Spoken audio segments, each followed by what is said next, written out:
Hello students, welcome to this YouTube channel. Let me resume our lecture on the story of Pentheus, and that is from book 3 of Ovid's Metamorphoses. In my last lecture, I have discussed about a particular kind of a conversation that was going on between Acoites and Pentheus. In that particular conversation, Acoites was describing what he has faced regarding the presence of Liber and the basic power of Liber that actually made Acoites to follow Liber and become the worshipper of Liber. So now, up to the last lecture, I have described this particular section, and there was a particular reference where it has been said that what God is within that body, I cannot tell, but a God there is. I pray you, whoever you are, be gracious and assist our labors. Grant pardon too to these your captors. Now, at this very moment, one of the persons who are along with Acoites at this place, his name is Dictys, and Dictys says, "No need to pray on our behalf." Okay, cried Dictys, "the quickest man who ever climbed to the topmost halyard and slid down again by the rope." So ultimately here you will find a kind of a topical details have been given by Ovid here. Say for example, as I have already mentioned in my previous lectures regarding the persons who are present along with Pentheus here. So one of them is Dictys, and Dictys, he has been pointed out as the quickest man who ever climbed to the topmost halyard and slid down again by the rope. That means so powerful, so efficient a man he was. Libes and blonde Melanthus. So you can find here the names have been given. One, it is Dictys, the second one is Libes, and third it is blonde Melanthus. These names are important for your objective questions. Now what it says, Libes and blonde Melanthus, who was our lookout. You can find that these are the different kinds of activities that have been mentioned here. The activities regarding, the ships and the nautical references have been given. These are the works and activities to be done by the people who are aboard at this moment. Libes and the blonde Melanthus, who was our lookout, and there is another person, it is Alcmedon, said the same. That means each and every one, they were against such a kind of worshipping that this Acoites was. So Libes and blonde Melanthus, who was our lookout, and Alcmedon said the same. So did Hippopius, whose task it was to apportion spells of rest and to set the time for the rowers, spurring them on with his voice. So ultimately, these were the activities to be done by these personalities, different works and different activities. But in spite of the differences in their actions, in their activities, we can find that they were common in one particular respect. The basic difference between Acoites and these personalities who have been mentioned, who have been named here in this particular text, lies in the particular fact that Acoites was a true worshipper. Okay, he was a person who actually values the human beings, or rather who actually fears God. But ultimately here you can find that these personalities was desperate. Okay, so all the others agreed with them. So blind was their lust for plunder, because they were the mischief makers. They loved plunder. So the lust for plunder led them to do something that must not be done for. You see? But I, Acoites says, but I retorted. I said, I have the chief say in this matter, and I will not allow a ship of mine to become accursed by carrying off holy cargo.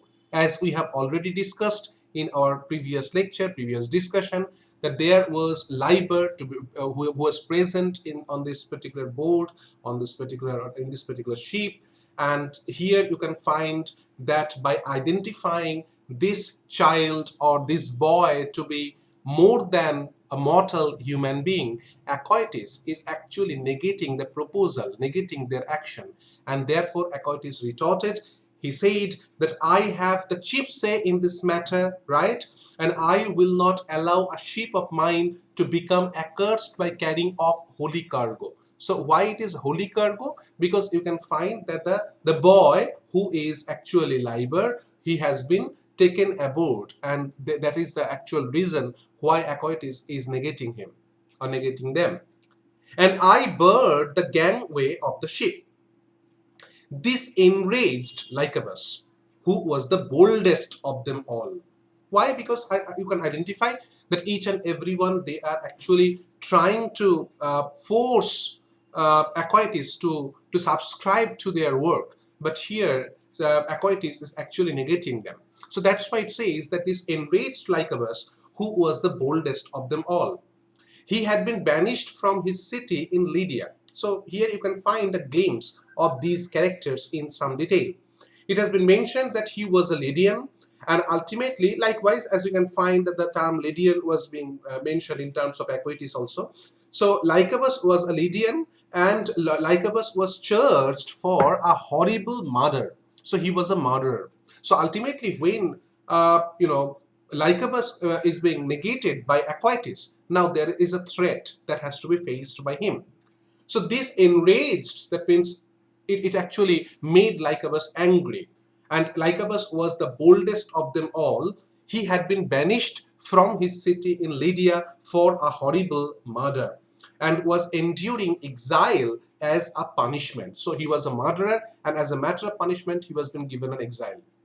So when I tried to resist him, he tore at my throat with his strong young fists and would have dashed me overboard into the sea. So such a kind of a condition he was in. If I had not, half stunned as I was, clung to a rope which held me back. So here Acoetes says that ultimately, fortunately, I have got a hold of a rope. And just because the rope was there, so ultimately I could save myself from such a kind of a feast that I have to face. So here he says that half stunned as I was, clung to a rope which held me back. The scoundrelly crew applauded his deed. So it's a kind of a mischief. It's a kind of a, it's a kind of a misuse of power. And now what happens? The other personalities who are present along with Lycabas, they are actually applauding to some extent. Okay, so that's why it says that the scoundrelly crew, you can identify these are actually referring to the people who are along with them. So the scoundrelly crew, they're applauding, okay, as if like rejoicing, okay, his deed. And then at last Bacchus, for it was Bacchus, intervened. So such a kind of a condition where we can find it's a kind of a differentiation has been made regarding the temperament of Acoetes and the temperament of the other crew members. And when it becomes a life threat, because at that very moment we can identify that Acoetes was to be, pulled over from the boat, and then actually Bacchus intervened, as if his slumbers had been dispelled by the shouting and his senses restored again after his drinking bout. So at this very moment, as it has been pointed out, that as if Bacchus was under the spell to some extent, okay, by a little bit intoxicated he was, and now at that particular moment when the shouting actually rose to the highest, then his senses are found to be restored again after his drinking bout. What goes on here? What means all the shouting? He asked.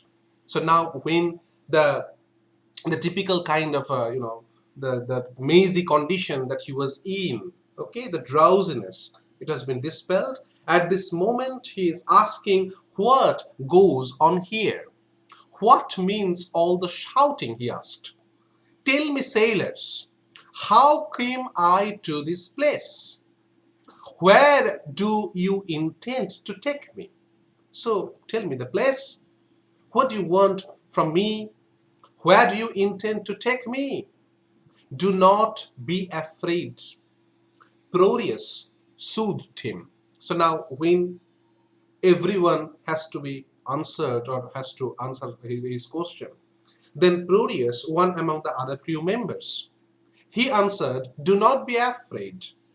Tell us what harbor you want to reach, and you will be set down in the land of your choice." So again, another lie and another kind of misleading voices that have been coming from these personalities. So Proteus says, "Tell us what harbor you want to reach." So what is the place that you want to go? "And you will be set down in the land of your choice. Direct your course towards Naxos," Liber told them. Now what was the answer? Naxos. Naxos is the very place where it has been considered that there is a temple for Liber, for Bacchus, and ultimately you can find that Liber being worshipped there at Naxos. So here it says that direct your course towards Naxos. Liber told them, "My home is there, and that land will give you hospitality." That means if you just lead me, guide me, and help me to reach Naxos, then you will get the hospitality from the people there. "By the sea and by all the gods, they treacherously swore that so it would be." So they were the liars. They swore in terms of something wrong. And that's why it says that by the sea and by all the gods, they treacherously swore that so it would be. And they told me to hoist sail in the painted ship. Now, what happens? Naxos was on the right hand. But as I set my sail towards the right, Opheltis, who was one among the other crew members, and obviously the scoundrelly crew members, so Opheltis shouted, "You fool! What are you doing? What madness has possessed you?" And every man joined in. So Aquatius says that when I tried to reach Naxos, when I tried to move my ship towards right, then each and every one of them, that means the crew members who were present along with the others, they were actually shouting, "You fool, what are you doing? What madness has possessed you?" And every man joined in. They were crying, "Make for the left. Don't ever try to go to the right." Most of them indicated their purpose by a nod. So each of them, they were the mischievous personalities, as you can see. But some whispered in my ear what they meant to do. I was horrified. So it is not completely clear that what was their focus, what they meant to do. Was it like a kind of a slavery being indicated? Or rather, it was a kind of a punishment or a crime that they would try to make here? These are not properly being pointed out here. Was it being associated with any kind of slaughtery? Okay, or slaughter? So this has not been mentioned. So most of them indicated their purpose by a nod, but some whispered in my ear what they meant to do. I was horrified. "Someone else can take the rudder," I cried. That means I cannot do this. I cannot take the rudder and go in the wrong direction. So someone else can take the rudder, I cried, and refused to have any share in their wickedness. So I don't want to be a part in such a kind of a wicked journey. I don't want to be a part in that crime or in the sailing of the ship. They all cursed me. My whole crew muttered angrily. Then one of them, his name was Athelian, he exclaimed, "I suppose you think the safety of us all depends on you alone?" So ultimately, here it says that you think that the safety of us all depends on you alone. So why are you actually defying us? Why are you going against us? You want to be in safety. Do you think that all the safety or the safety of all of us is actually depending on you alone? And he himself took my place and performed my duties. Leaving Naxos behind, he sailed off in a different direction. Then what happens, that as we have already found that actually Aquatius is stating, Aquatius is giving the tale. He's telling the story to Pentheus just to make us aware of the particular fact that how powerful Liber was. right? So that's why such kind of, glorious or maybe such kind of mysterious activities to be mentioned. So here he says, then the god made sport of them, as if he had only just perceived their treachery. He stood on the curved stern. So these are the names of the places. You see, stern is a particular position, stern is a particular place in that particular ship. So he stood on the curved stern, looking out over the sea, and pretended to weep. So it's a kind of a mysterious thing that it says. He was pretending to weep, and he says, "These are not the shores you promised me, sailors. This is not the land I asked for. What have I done to deserve such treatment? What credit is it for a large band of grown men to cheat a solitary boy?" So now you can identify that Liber is actually playing. He is making sport. He says, "These are not the shores you promised me, sailors, because you promised me to reach Naxos. You promised to move rightwards. And now what you have done? What have I done to deserve such treatment? What credit is it for a large band of grown-up men to cheat a solitary boy? I had long been weeping, but my wicked claw laughed at my tears and sped on, striking the sea with their oar blades. Now I swore to you by that God himself, for there is no God greater than he." And now you can find that Acoitis is actually indicating, Acoitis is actually mentioning a particular reference. He is giving a reference regarding the miraculous work being done by Liber. And he says, "Now I swear to you by that God himself, for there is no God greater than he, that what I tell you is as surely true as it seems past belief. The ship stood still in the water." Now the miraculous work that have been done by Liber, it is become picturesque. It says, the ship stood still in the water, as if held in a dry dock. The sailors in surprise, when in midst of the water, the ship was standing still, and they were surprised. They kept on playing their oars and spread their sails, trying to run on the help of both. But their oars were hampered with ivy. Now, this is a particular reference to Bacchus, obviously, because ivy is a kind of a herb that being associated with Bacchus. So here it says, "But their oars were hampered with ivy, which twined up the blades in curling tendrils and adorned the sails with heavy clusters." So everywhere, each and every part of the ship was clustered, covered with ivy leaves. The god himself wreathed his head with bunches of grapes. Again, these are the symbols, these are the signs. Where it is the matter with the grapes, with the matter with the ivy, everywhere you will find that these are actually referring to Bacchus. These are emblematic to Bacchus. While in his, because he is the god of wine, as you know. So while in his hand he flourished a wand draped with vine leaves. Around him lay phantom shapes of wild beasts. Okay, so in mythology, what you can find that Bacchus was being, uh, you know, with Bacchus, we can find that they are the lynxes, fiercest animals, like tigers and lions mixed, lynx, Lynxes, lynxes. So here it says that around him lay phantom shapes of wild beasts, tigers, lynxes, panthers with dappled skins. So each of them were there. So around him there were the beasts. The sailors leaped overboard. They were trying to jump. Whether in madness or in fear, I cannot tell.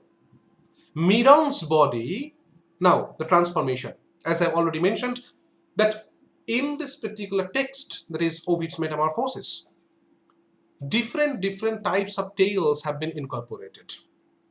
The question is, what is the fundamental basis, or what are the basis of linking different tales. And you can find that this particular link is based on the pattern of transformation. Here also you can find the story of transformation, where the bodies have been transformed into dolphins. So here it been mentioned. The sailors leaped overboard, whether in badness or in fear, I cannot tell.